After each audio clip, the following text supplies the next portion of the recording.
So welcome everyone.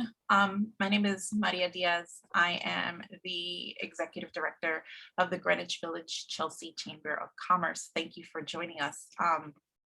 I know that we have people from all over trying to get information on the Restaurant Revitalization Act, and we are happy to have SBA representatives of the SBA here to give us a presentation on this. The Chamber of Commerce is an organization that has been in existence since 1949. Our mission is to help our businesses grow. We do that in 4 ways. We provide education, such as this workshop. We do a lot of networking events. We provide advocacy for our members, and we promote our members. We do a lot of marketing campaigns for organizations and businesses in the area. We do shopping campaigns, events that are helping our small businesses just get more attention and help them grow. Today, while SBA will be providing this presentation, we do have members of the chamber that are available to hire to get information and help guide you through the actual application process. To help guide you through the application process and help your business get organized in any legal matter. We will be sending that information. We'll post it in the chat, and we'll also send that information via email at the email address that you use to register. We always encourage membership within the chamber. So therefore, the people who are offering their services will be offering discounts for members that are for members of the chamber. In the chat, we will provide a link to our website and the landing page where you can get more information on joining the chamber. And if you have any questions about anything that was not addressed today, you will be able to send us an email so that we can follow up with a more direct answer if we can. So with that said, I am going to turn it over to Elaine and Peter, who are the SBA representatives who are going to be providing this workshop. So thank you all. Good morning, everyone. My name is Elaine Powell-Belnavis, and I'm with the United States Small Business Administration. I want to thank Maria and the Chamber for inviting the SBA here to do this. I will be doing this presentation with Peter Fennell, who is my supervisor at the SBA. We are out of the New York District Office of the SBA. And we are here today to talk about the Restaurant Revitalization Fund. Actually, everything is, you're going to be able to register. He's going to talk a little bit more about that live at 9 o'clock, which is at this time. So first, I want to talk to you about Isabella Guzman. She is the 27th SBA administrator. She was actually confirmed on the 18th of March by Congress, and she is on board now and supporting small businesses. So I just wanted you to see what the administrator of the SBA looks like. She is a cabinet level position, and she sits in the room with the President of the United States of America and updates him on the status of small businesses whenever there is a need to do so. So she serves as an advocate for all small businesses. Now, the SBA was started in 1953 under President Dwight D. Eisenhower. And we have a specific mission and a goal to help individuals start, grow, and expand a business. And we generally do that through 3 ways: through our counseling, our capital, and our contracting services. We are the nation's only go-to resource voice for small businesses. And as I've already stated, the administrator is a cabinet level position that came about under the Obama administration. That position became a cabinet level position. And we took a statistic in 2018. And in 2018, our statistics showed us that there was 30.2 million small businesses in the United States. I'm pretty sure after the pandemic, we'll take another consensus, and then we'll find out where we are and what damage was done to small businesses during this pandemic. Next slide, Peter. Okay, we're going to just talk about some of the corona relief funding / grants that the SBA has out there right now. Right now, there's the Paycheck Protection Program. All of this information can be found on our website at www.sba.gov. The Paycheck Protection Program is a program that is supposed to pay for payroll and expenses. If your company, your business was affected by COVID-19, the Paycheck Protection Program ends will be May the 31st, 2021. So you still have a little time if you've not put in for your Paycheck Protection Program loan, which is forgivable. So that is a big plus. To date, we've done 9.7 million loans to the tune of $722 billion. So there's still more funding out there. So the Paycheck Protection Program, we're still doing it. We do it through participating lenders, or you can go on our website to get additional information. We also have our Economic Injury Disaster Loan. The Economic Injury Disaster Loan shuts down December the 31st, 2021. So you have some time to do that. And these funds are to be used the same as the Paycheck Protection Program for payroll and expenses for a nonprofit organization who qualifies for this Economic Injury Disaster Loan. The interest rate is 2.75. For a for-profit business, it is 3.75. So if you've not gotten your Economic Injury Disaster Loan, you really need to go on our website and look up that information. And right now we're talking about the targeted EIDL as well, but all of the information that you need concerning that, if you received a letter from us, you can go on our website and it will guide you to the information that you really need. Then we have the Shuttle Venue Operators Grant, which just launched on Monday. That is a grant. The other two, the Paycheck Protection Program is a loan, but you can ask for it to be forgiven. If you don't ask us to forgive you, we won't forgive you, and it will become a loan at 1% interest. The Economic Injury Disaster Loan is a loan, period. It's not a grant. It can't be forgiven, anything like that. But the Shuttle Vineyard Operators Grant is for live vineyards and promoters, theater producers, live performing art organizations, museum, motion pictures, talent representatives. That is another grant that you can go, if you're in that industry, you can go online at www.sba. Now, this particular website would be /SVO grant, GRANT. That is the website for that. SBA, www.sba/SVO grant. Check it out. It's a $15 billion project. We don't know if once the money is gone, if they're going to refund this program or not, but it is one of the Corona relief funding / grants that we have going. And today's, we're going to be talking about the Restaurant Revitalization Fund. This is also a grant. So if you need, you can go on, Peter. If you need any help in filling out applications or getting additional information concerning any of those Corona relief fundings that we have or grants, you can visit call one of our SBDCs. We have small business development centers. They're located in every single borough that we have. If you're located in Manhattan, there are Columbia University, there are Baruch College, there are Pace University. If you're in Queens, it's York College, LaGuardia. There's Lehman. All of these SBDCs are located on college campuses. A list of those are located on our website, so I can't point you to the website enough. Then we have SCORE, and that's for the life of your business, because you get a mentor and that person mentors you through the life of your business. So you might want to get a SCORE individual to help you out. All of these services that I'm talking about are actually free. Then you have your women's business centers, and your women's business centers, not that they don't help men, but it's kind of sort of geared toward dealing with women. And then you have your VBOCs, your business, veterans business outreach centers. That's kind of sort of deal with veterans. So, well, they do deal with veterans. So if you're interested in getting additional information or someone to help you fill out or do anything with regard to what we're saying today, these are your the SBA resource partners, the SBDCs, the SCORE, the women's business centers, and the veterans business outreach centers. Next slide. Okay, when we finish, we're going to be taking your questions.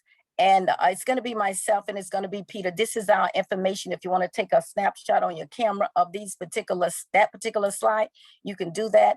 Give us a call if you have to. We don't think you'll have to, because we just gave you all the resource partners. And in addition to that, you can go on the website, which we think that you should get answered to all your questions. But just in case you don't, we're giving you this information out. So at this time, I'm going to be turning this over to my boss, Mr. Peter Fennell, who is my supervisor down at the New York District Office of the SBA. He's pulling up the other slide that he has to pull up with regard to this Restaurant Revitalization Fund program.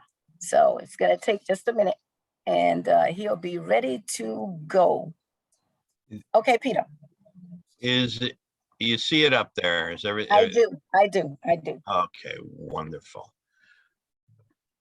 Okay, so, oh, goodness gracious, excuse me for a second.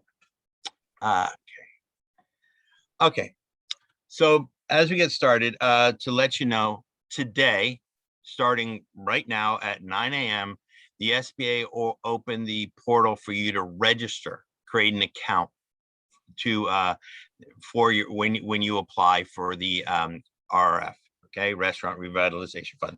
So first you have to create an account. Okay, you go into the portal and you register, and that opened today at 9 a.m. And then your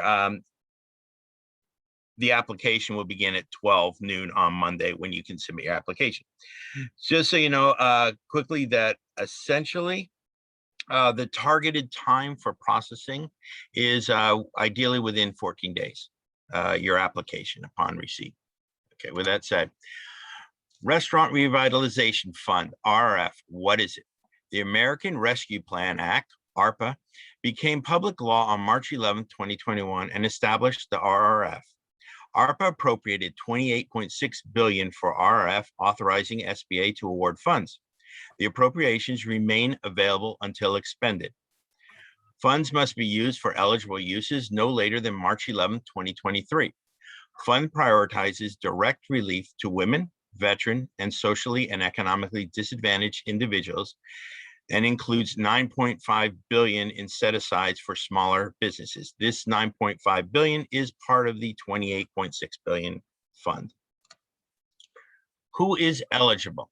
Okay. So with this, I want to identify, we essentially have a 33% rule, whereas on-site sales to the public comprise at least 33% of gross receipts. Okay.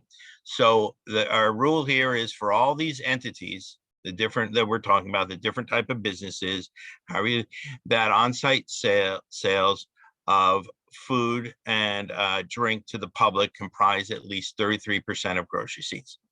So eligible entities are businesses that are not permanently closed and include businesses that were the public or patrons assemble for the primary purpose of being served food or drink. Include restaurants, food stands, food trucks, food carts, caterers, bars, saloons, lounges, taverns, snack and non-alcoholic beverage bars, your coffee shops, ice cream shops, bakeries, brew pubs, tasting rooms, tap rooms, breweries or microbreweries, wineries and distilleries, inns, licensed facilities or premises of a beverage alcohol producer where the public may taste, sample, or purchase products, other similar places of business in which the public or patrons assemble for the primary purpose of being served food or drink. And this is 33%. 33% of on-site sales to the public comprise at least 33% of gross receipts. Okay.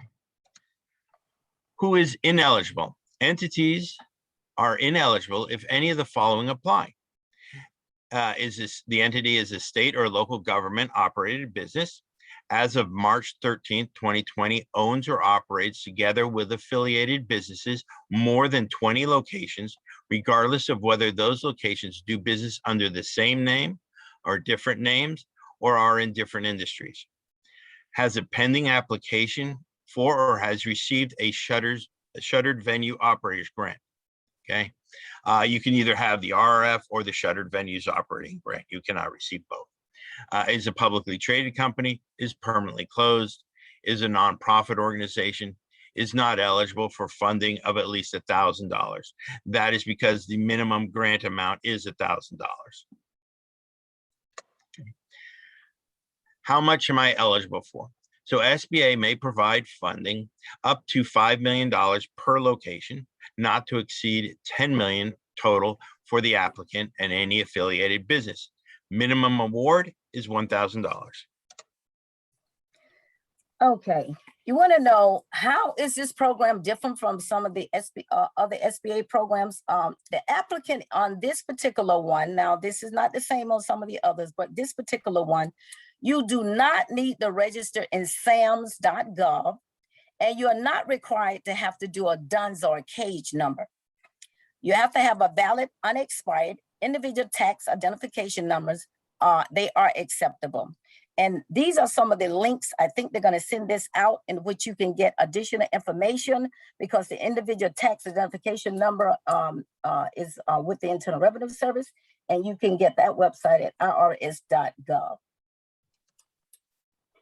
Then you want to know who's eligible from a forms of organizations. The eligible applicants in forms of organizations are C Corps, and you can see there's a little asterisk by C Corp. S Corps, there's a little asterisk, which is going to be explained at the bottom there. You got your partnerships, your LLCs, your sole proprietors. You got your self-employed individuals. There's a little asterisk by that as well. Independent contractors, tribal businesses, and LLC tax as S Corps or sole proprietors. The little asterisk meant that these B Corps are eligible, but they will select either a C Corp or an S Corp on the application, depending on how they are taxed. And then you can refer to your tax returns to see self-employed versus sole proprietor distinctions. It's important when you go through the portal that you mark this thing properly, because based on what you mark, you're going to populate, a box will be populated with regard to the additional questions that you have to answer with regard to this. So it's important. Now, who's eligible? We have franchises. Any business concern operating as a franchise and meet all the other program eligible requirements, they are eligible. Franchise must be listed on the SBA franchise directory. You have to do that. And in the application portal, which is what we were talking about earlier, that you are able to go in now, applicants will be able to look up their entity on the SBA franchise directory right from the portal itself. So just in case you don't want to do it separately, once you're filling out this application, you can do that right on there if you are a franchise. And it says for brands not listed on the directory, the franchisor must submit the franchise disclosure documents and all other documents a franchise is required to sign at franchise at sba.gov for review of the SBA other eligible criteria. So they just want you, if you're not listed on this on the directory, send the appropriate documentation so they can make sure that everything is in accordance with the criteria. Now, who is eligible? Bankruptcy. Let's go over this. Applicants that are operating under an approved, this is important, approved plan of reorganization under a Chapter 11 or Chapter 12 or 13 bankruptcy, and they meet all the program requirements, they are eligible for funding.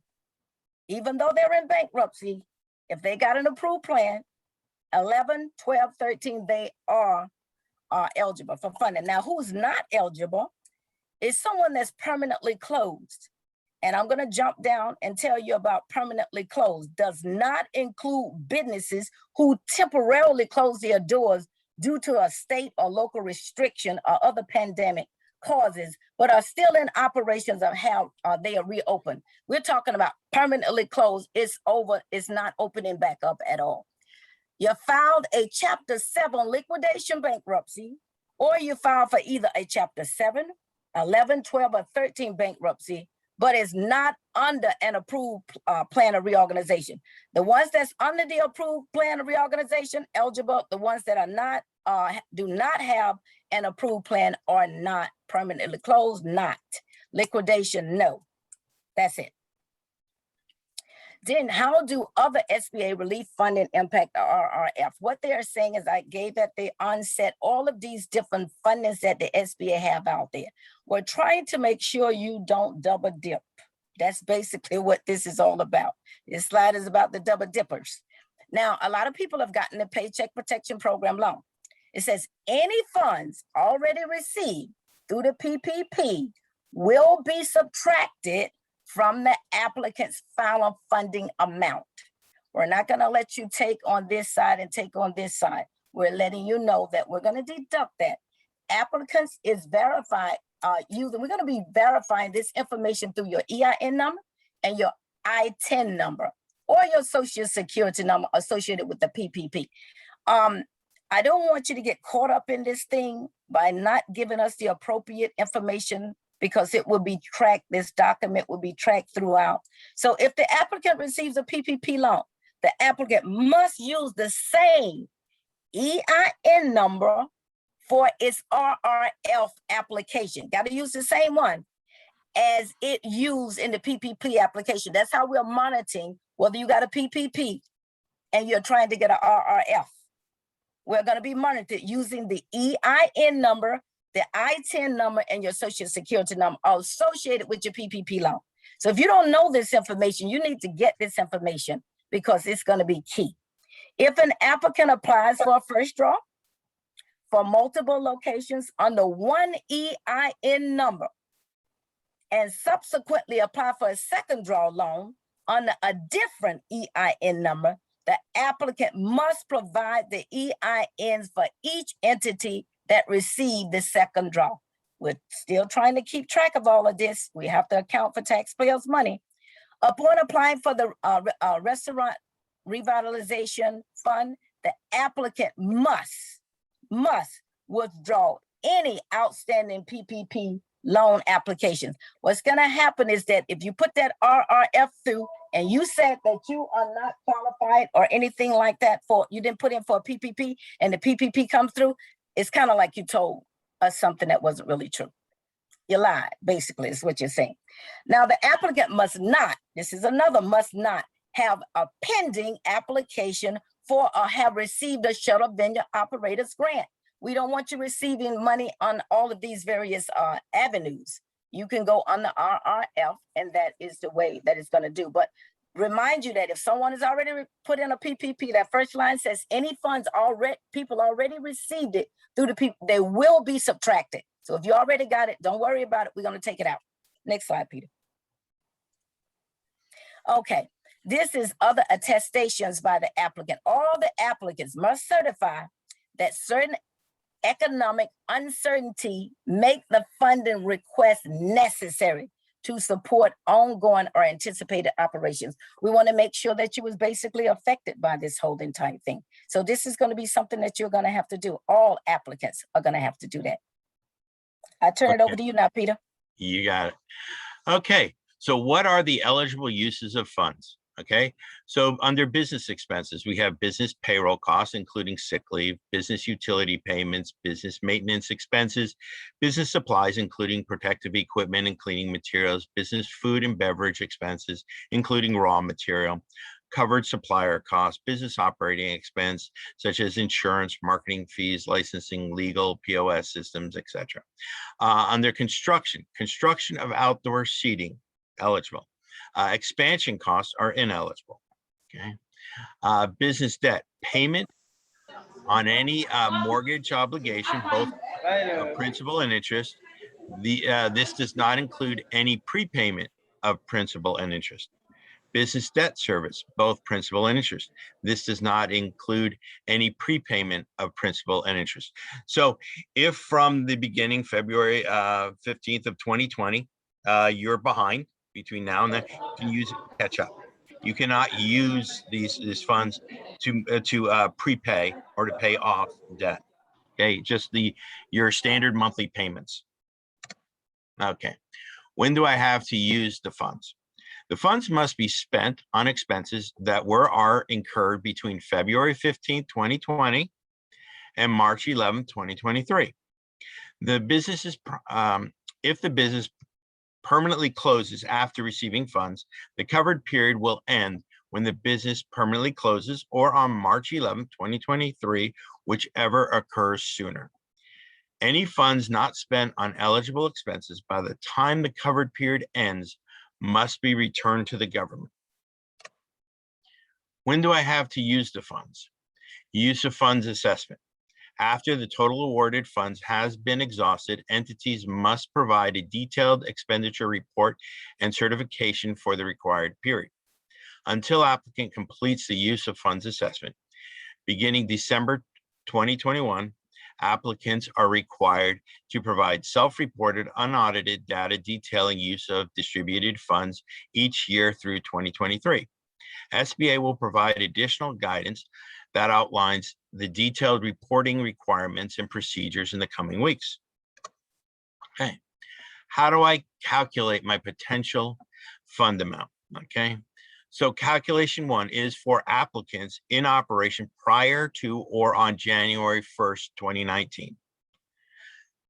It's simple. Your 2019 gross receipts minus 2020 gross receipts minus PPP loan amounts. You're subtracting out your PPP loan amounts here. Okay.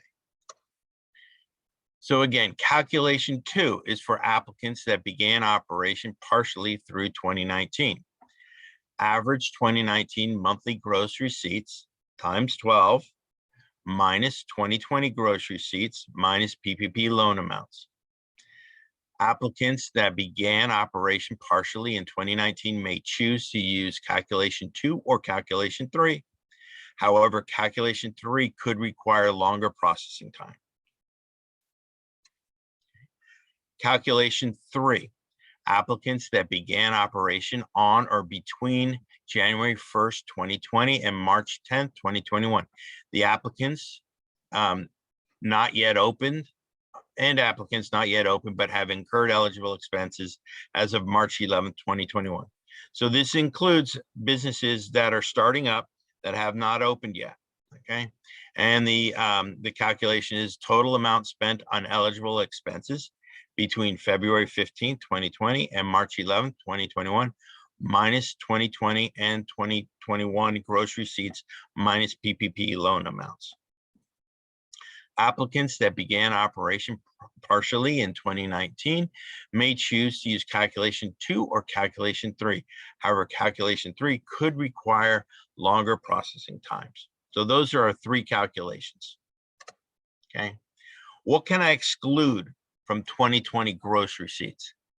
Do not include any of the following in 2020 gross receipts: Paycheck Protection Program loans, first draw PPP loans or second draw PPP loans received in 2020 or 2021.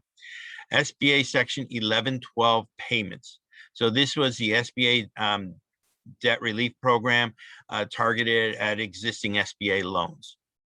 SBA Economic Injury Disaster Loan, EIDL loan, EIDL advance, targeted EIDL advance, or any other grant funds received via CARES Act, any state and local business grants, Randolph-Shepard Act financial relief and restoration payments, FRRP appropriation. All these are subtracted from your gross receipts and not included in revenue. Okay, how do I apply?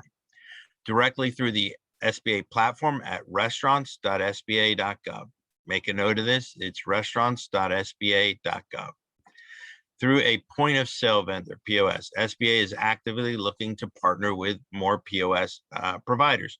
So if you use a POS system, you have a provider there, please connect and see if your provider is participating with the SBA.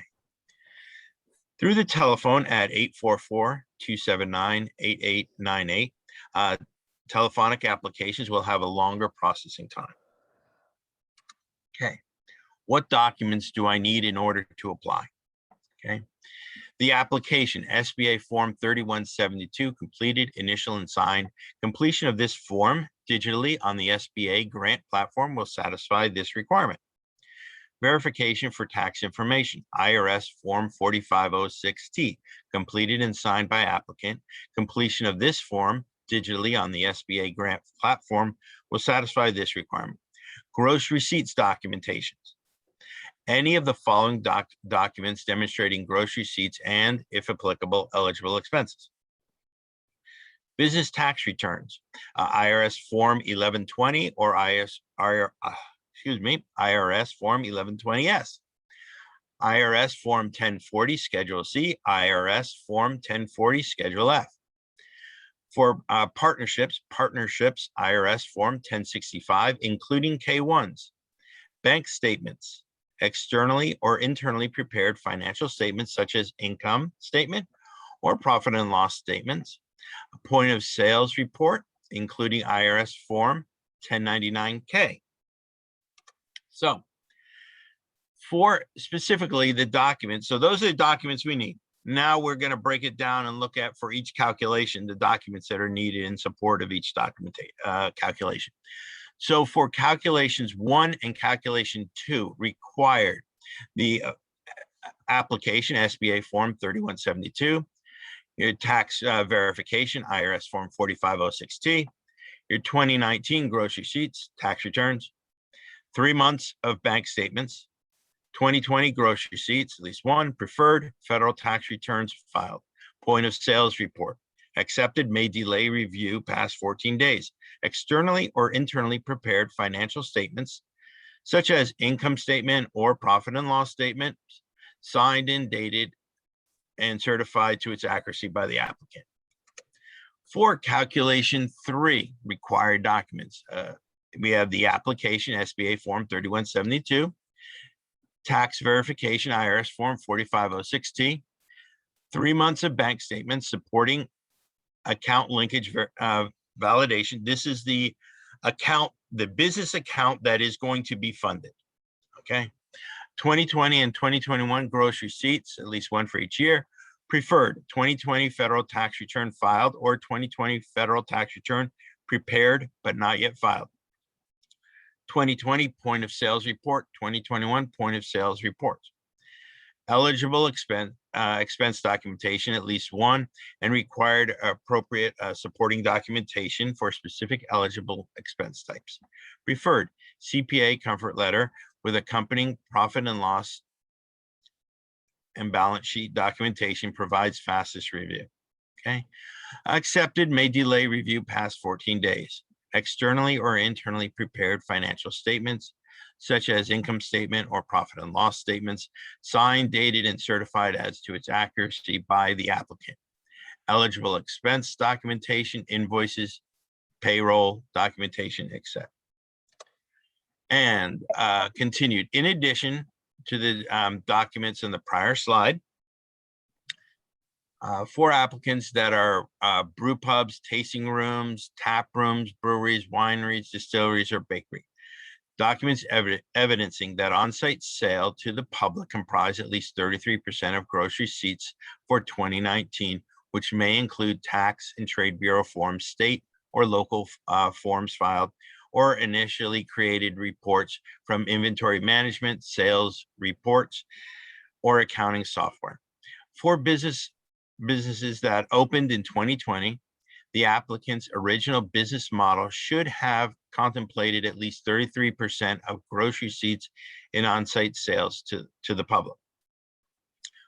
For applicants that are in, documents evidencing that on-site sales of food and beverage to the public comprise at least 33% of gross receipts for 2019. For businesses that opened in 2020, the applicant's original business model should have contemplated at least 33% of gross receipts in on-site sales of food and beverage to the public. Okay. One of the things I want to say is I know that was a lot to take in, but these are the documents that are required. If I was you, I would make sure that I had them so that when I put my application in, it goes through. You do not want to have to get your application put in, you don't have the appropriate documentation, and it get kicked out, and you have to go back to the end of the line. So try hard to put the documents that we've asked you. I think this is going to be sent out, the slide. Our website has all of this information on it, plus the form that you're filling out, the 3172 form that you're filling out for this has all of that information on it as well. So just make sure you pay close attention to what you're doing. Now, moving right along, how do I get help applying?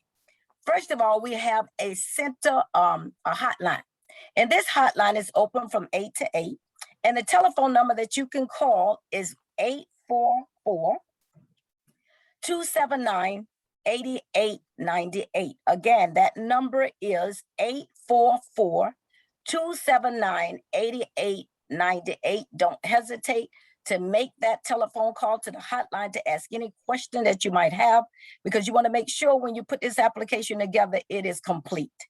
Then you have your local district offices where you can do www.sba.gov/local-assistance. Again, www.sba.gov /local-assistance. And we have assistance in multiple languages.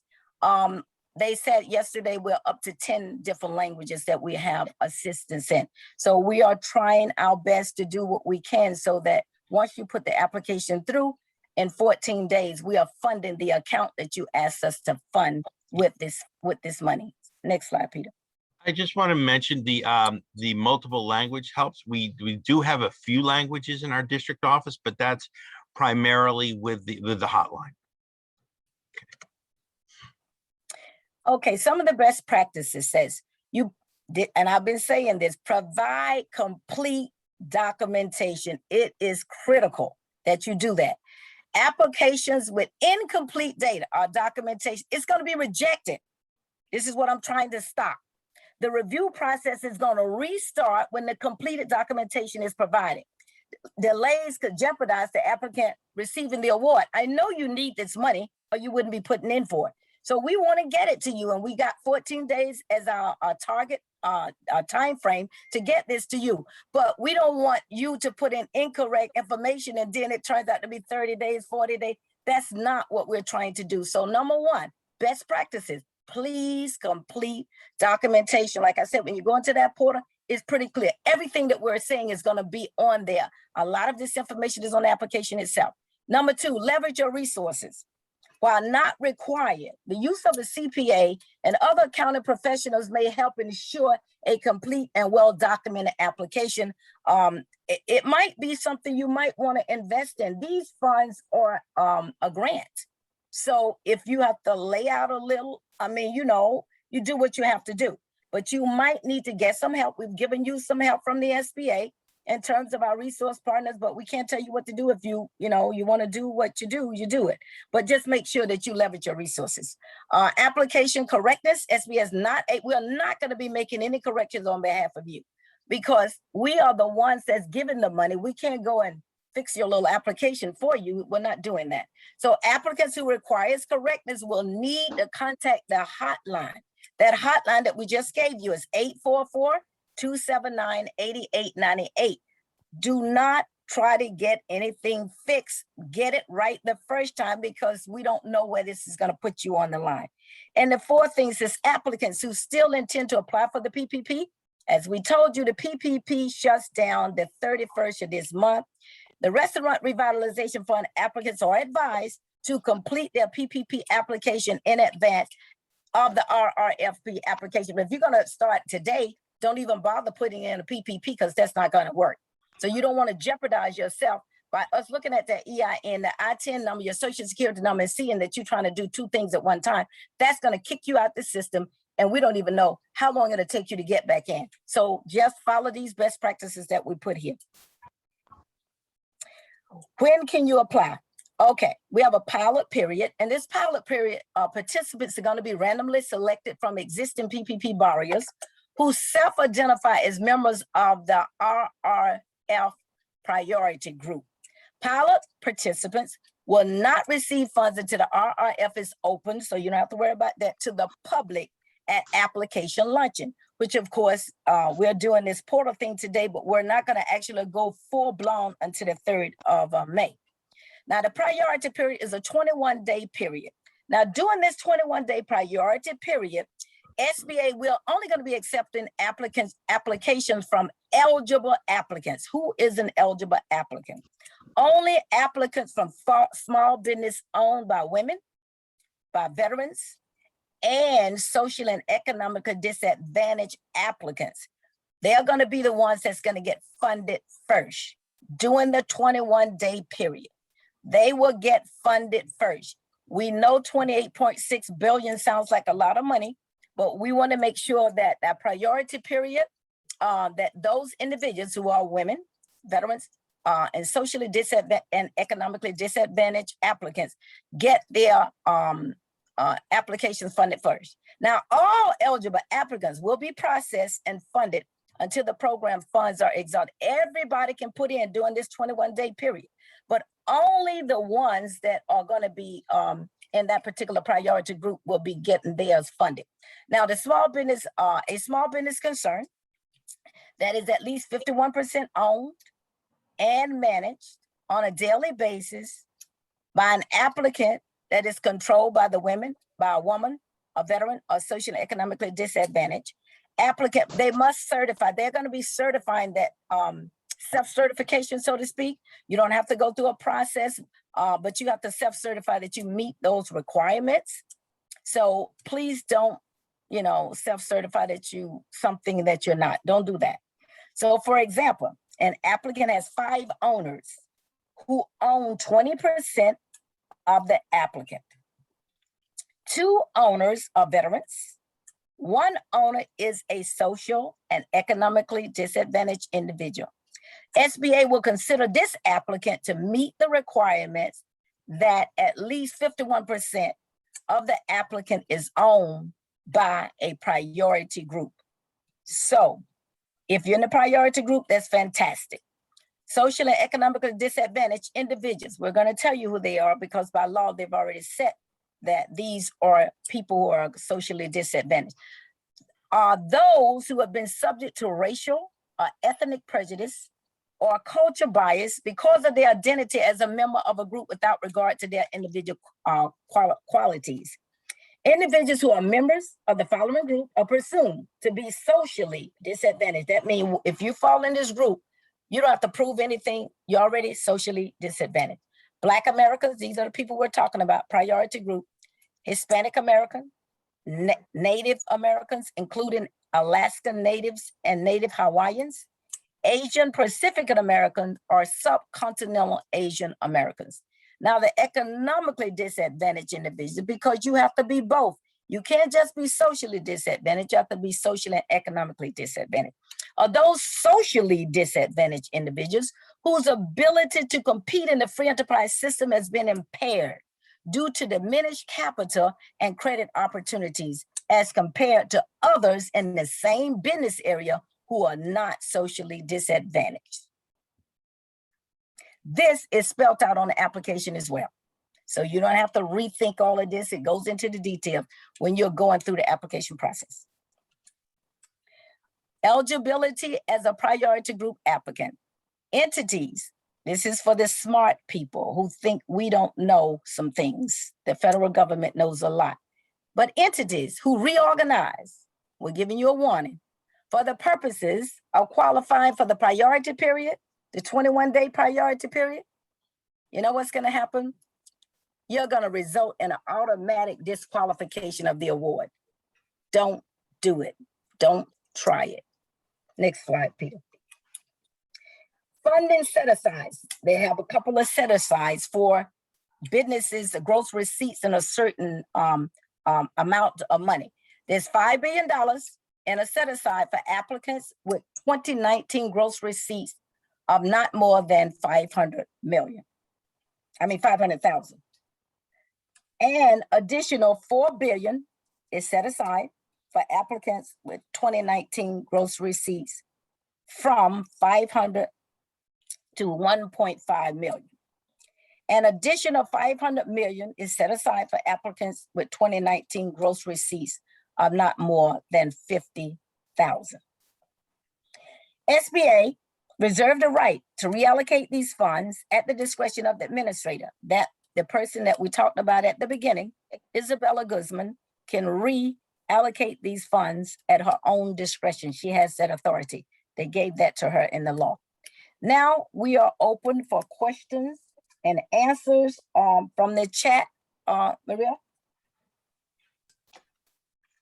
Yes, okay, so we don't have that many, but we have a good decent amount. So I received the question ahead of time, just one, and I'm going to ask that one first. We plan to open 3 locations in March of 2020, but that stopped because of COVID. In April of this year, we opened the 3 locations. On the application form, there is a requirement to report 2021 revenue. How should I provide the 2021 revenue as we have just opened the business for 1 month? Should we just submit the revenue for that 1 month? I'm gonna say on that, they have that the phone number for that helpline. Please call them because this is getting specific, that application. We have the, let me go back to the calculations of the calculation 3 Yeah, it would be 3. specifically. Oh, yeah. Okay. This is for January 1st, 2020 through March 10th, 2021. Applicants that have not yet opened encouraging. So total amount spent on eligible expenses. So whatever this is, what they provide us. So everything they spent on eligible expenses. So if they set up outdoor seating in their setup, okay, that could be included. From my understanding of eligible expenses, which they incurred between February 15th and March 11th, 2021. And you're going to subtract 2020 and 2020 gross receipts from that. So it's a lot of the setup, a lot of expenses and everything involved. Can you go to the slide that had the eligible expenses? There's a person who was asking about, hold on, somebody's still coming. That's asking for eligible expenses, but have not opened yet. So I just want to see the list. So the question was, Wrong way. okay. So they couldn't open. So while you're looking for it, they couldn't open, but spend fund on improvements, equipment, furniture, inventory, supplies. Can those count as eligible RRF expenses if they were not open? From what I understand, if they fall into this, okay, eligible expenses, okay, any payroll costs. I mean, setting up, you might have some people, there's gonna be a few people working on it. So the costs which are incurred and people are paid in that, while you're setting up, you're gonna be paying utility bills. While you're setting up, there's gonna be, supplies as you're getting your office set up, you're purchasing a supply, protective equipment, cleaning materials, food and beverage and raw material, whatever you need for your business setting up. The operating expenses, the insurance, marketing, fees, licenses, legal, the POS system, all that can be thing. The expansion cost. So I think the initial construction cost, I don't believe that's eligible, but the outdoor seating would be eligible. Okay. So that's where you need to call that phone number. Okay. And then the business debt. So yeah, you just can't prepay debts. You can't pay off a debt. You can make the monthly payments on, let's say, business credit cards where you're paying things on credit cards, but you cannot pay off debts. You cannot pay them down with this. I just want to call everyone's attention, Maria, to the fact that all of this information that we're giving today is on the SBA website. So you can go on, plus you have that hotline number. The hotline number was set up for the specific reason to call and to ask questions. This was just, this whole thing was built by the SBA. This whole entire program was put together by the SBA. And so there's a lot of questions that you might ask that we might answer today, but you can also find this information on our website. And the hotline number can give you the answer to these questions as well. So please check there in addition to what we're telling you today. Next question. Is rent part of this? Yeah, yes. The utilities? Okay. No, not utilities. Okay, so rent is. Okay, next question. I don't know if you'll be able to answer this. It says, how do I upload the financial information on my business to the application on Monday? I think, I'm sure it's like a form upload. Yeah, I think they would run, let's say they're using QuickBooks, they would run the report and they would run that report, put into a PDF and upload the PDFs. Create a file, save everything so you have a record of everything you do, And if they encounter some real difficulties, call the hotline and they can talk to a person, right? Person to person and get it done. Do you need a separate account for RRF application, or can you use your existing SBA login credentials? They're asking, I don't know about existing login credentials, but they're asking people to create this fund at restaurants.sba.gov. So you need to create one from specifically for this. Got it. This is what I understand, that this is not connected to anything else you've done. It's not connected to PPP, EID. It's connected to nothing. This is separate in itself. So The you have to application. create, that's why you're doing that now. You know, Yes. you're going into the portal to register now is because it is separate. Okay, and you answered the question about both PPP and RRF at the same time. It says, how do restaurants prove that they need the funds? Do you have to prove that you need funds? Aren't if you're eligible? Right, the calculations will prove it. So if you're looking at if we just go back to calculation 1, okay, and if your 2019 gross receipts are significantly greater than your 2020, it's identifying you need funds. You know, the difference between them is identifying how much funding you need. The whole objective here is, with a disaster, with a pandemic, is trying to maintain keeping the business whole. So in a traditional disaster, your insurance policy, let's say you have $300,000 of damage to your business, Sandy, give me an example, 300,000, and your insurance covers 200,000. The SBA and our disaster support is trying to make that cover that other $100,000, so you get to the 300,000 and you're complete and you're kept whole. That's the objective in disaster support, that you're made, that you're kept whole. You know, the thing is not that you can't pay off debts, but you're able to pay your monthly expenses. So that was what that was talking about. The thing, eligible expensive, you know, your payment of your monthly thing, but you can't prepay.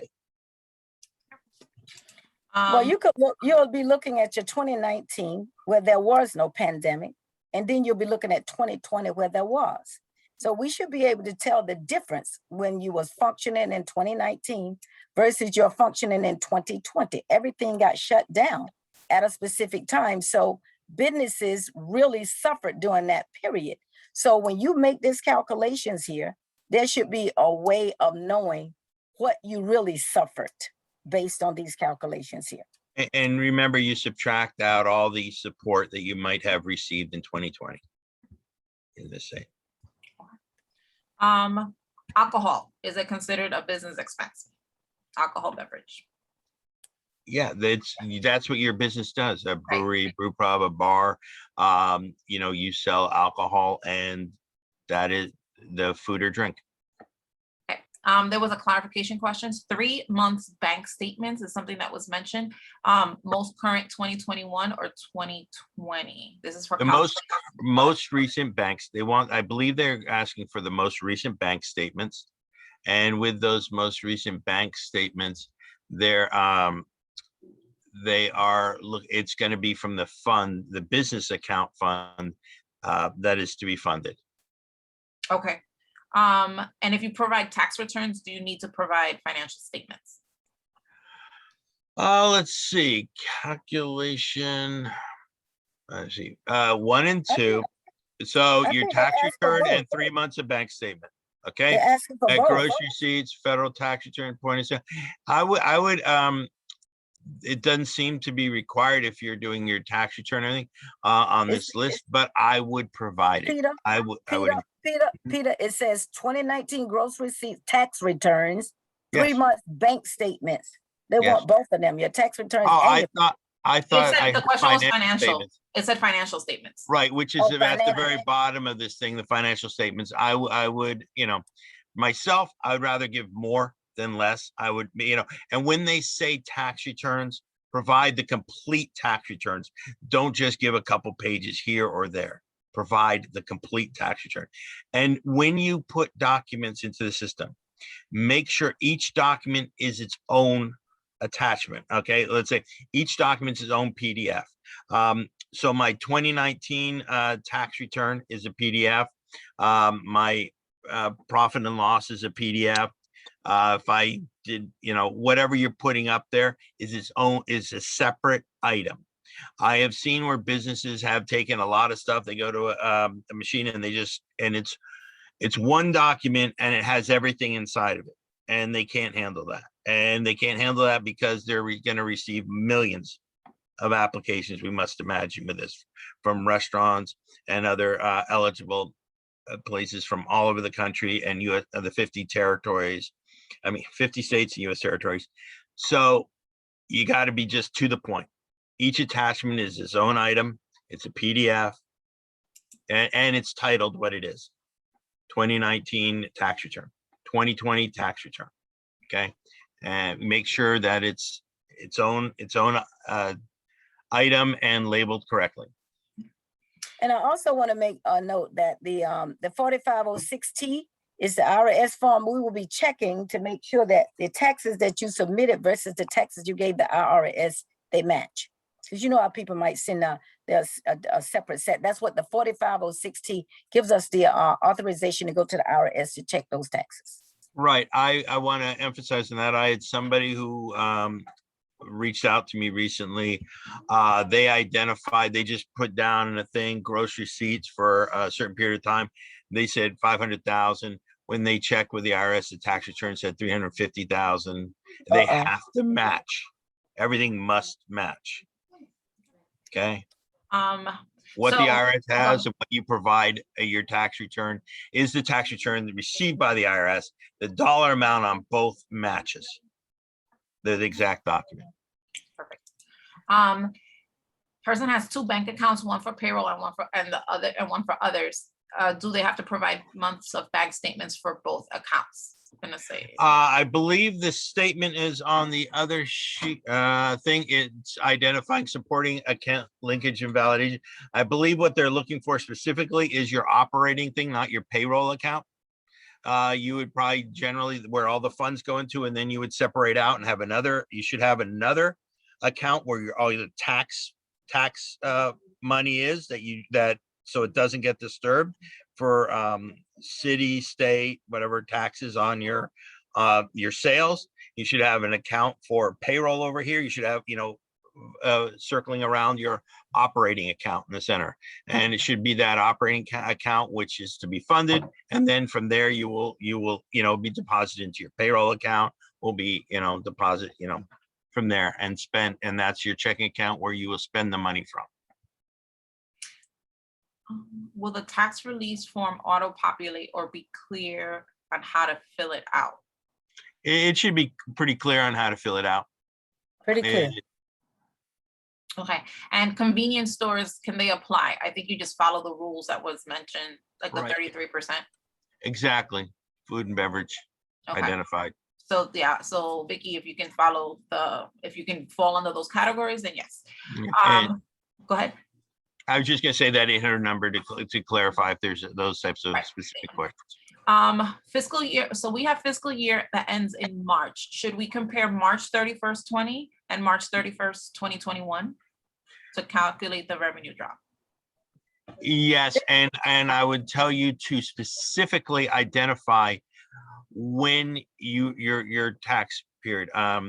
So in other words, can you repeat the question again Sure. for me? If we have a fiscal year that ends in March, should we compare March 31st, 2020 and March 31st, 2020?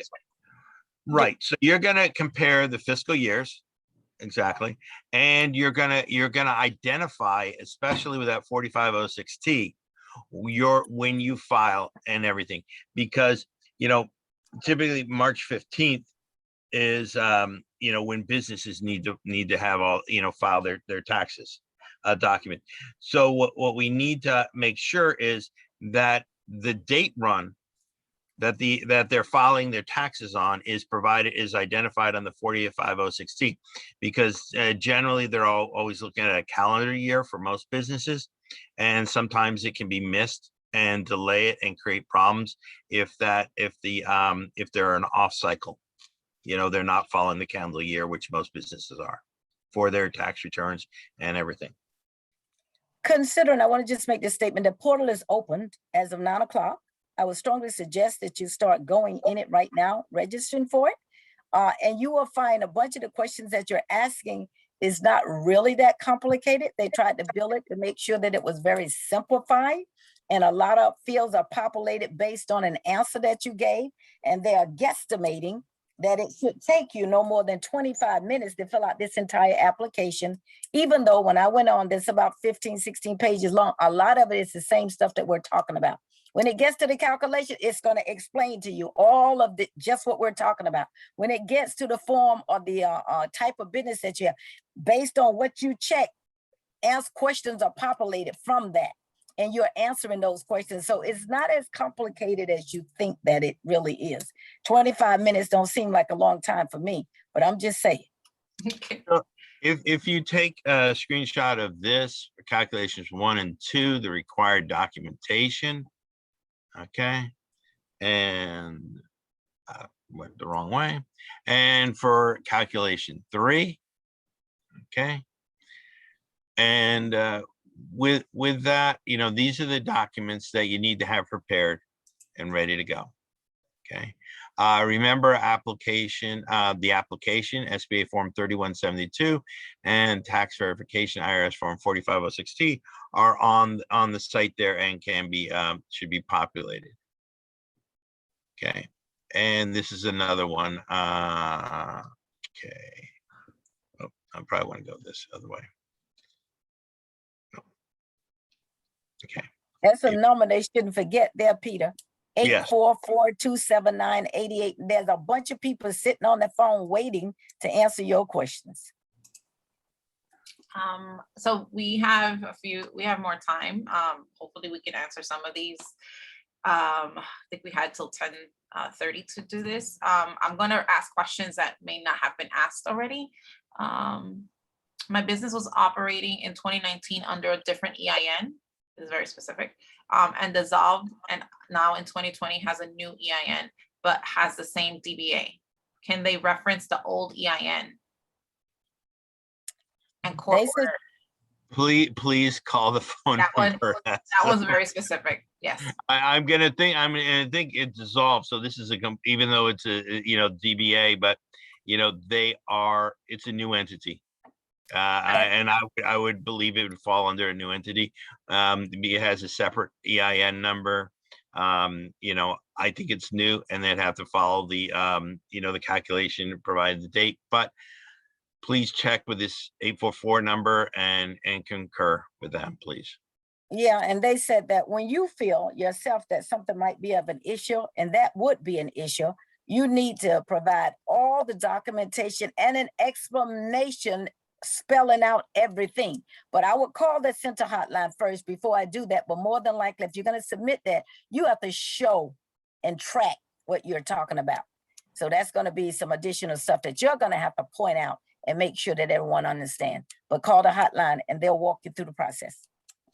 So I wanted to mention, so when that business said that their year runs through March, I must imagine they're providing their taxes come like they're submitting their taxes probably the end of June is probably when they have their filing date is probably like June 30th. And so they should identify that like June 30th is when they file their taxes. Okay, because because normally you go calendar, you end December 31st, and then you're going to have them ready for March 15th. And if you're closing out March, then you're going to probably be filing it come the end of June with your accountant. If you opened in late 2019, you'll have more funds in 2020. So how is that calculated to show the difference in? So if you opened in 2019, you're going to take the partially through the year. They just what they said in the calculation was to take the average monthly expense and multiply that by 12. So if you're open for 4 months in 2019, to fit under that calculate, you can use the other calculation. You can take the 2019 average and multiply it by 12. Am I going backwards, right? So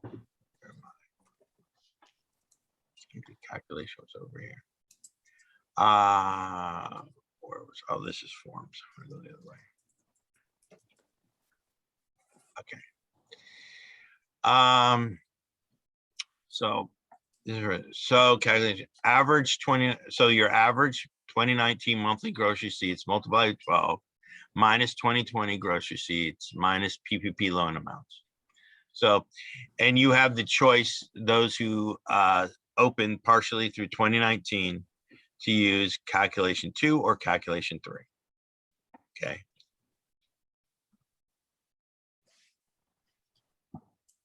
And this is just on your end to figure out what to identify what you think they're going to be awarding you. They're going to end up. Let's see, let me go through questions. If 2019 returns have been submitted to the IRS but not processed, will an acknowledgement form be sufficient? You Or will look, it delay the process? It could delay it beyond the 14 days. The process, they're targeting trying to do the process in 14 days. The 2019, 2020 tax returns, ideally, if the 2020, I remember one thing it says, they would like it, if not filed, at least prepared 2020 to this point, not yet filed, but they're looking to have as much complete as possible. The more accurate, the better. Note the 4506T is going to the IRS, and the IRS is pulling the information, and when they aren't able to match those up, it takes longer and it creates questions. And so call that phone number, ask the specific question, because it can delay it significantly, and you might want to get the 2020s in there sooner than better. But also want to let you know that the IRS is working cohesively with the SBA with regard to this, because they understand the importance of the Restaurant Revitalization Fund, and that we're going to be checking these income tax filings. So we are kind of like, I know they got a bunch of stuff to do, but we have like an agreement, and that we're going to be working with them very, very closely, so that we can get whatever information we need to process your loan, these funds, I should say, it's not a loan, this grant, in a timely manner. Okay. Okay. Elaborate on what to do if people filed for PPP and have not gotten it yet. What if, that's one, and then what if they file for PPP after the RFF? Why you're not, you do not file it for it afterwards. That's okay. Fine. Now, the interaction between the PPP and the RRF, please call that phone number. Elaine and I both have a question on that. We have in this slide deck, there is a condition, points which contradicted each other. And so we were like scratching our heads reviewing it. So please call. One thing we know for sure is you apply for the RF, you do not apply for the PPP after that. That's a fact. Okay? I think if you want to get PPP, you need to receive funds before you submit an application for the RF, is the way I'm understanding it. And you're absolutely right. If you're applying for the, we know that the end of the PPP is going to be the 31st of this month. It says here, if you're applying for the RRF, like you're in the category, you know that you qualified and you're applying for it, you must withdraw your PPP application. But understand that, you're making a management decision here. We're not telling you what to do, but you have to decide, am I going for the RRF or am I going for the PPP? One or the other. You cannot have both. And if you have a PPP application out there and you're applying for the RRF, you really need, according to these documents, you need to withdraw the PPP, because if the RRF comes through and you've said that you don't have no PPP and the PPP monies come through, it's not a good thing for you. Can you fill out the 4506T in advance and upload it? The application, I'm assuming that the application has to be open. It's set on the SBA grant portal there. So I understand when you go in there and register, I believe where the application 3172, I think it is, and the 4506T are, you can complete them on the site there. So you're good to go. It will populate. Okay. Someone asked about gross receipts and gross profit. We're dealing with gross receipts.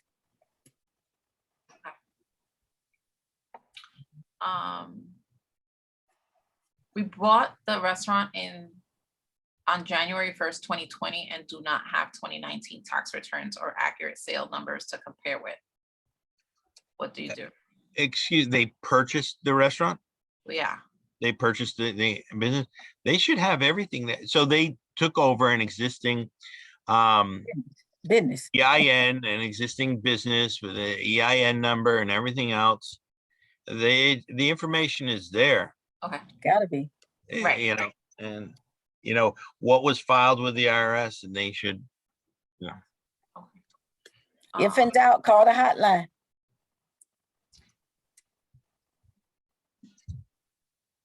Sorry, I'm reading. Filed my 2020 tax returns on April 23rd, and my CPA sent me the IRS acceptance electronically. Do I still need to submit POS reports if I have the 2020 taxes?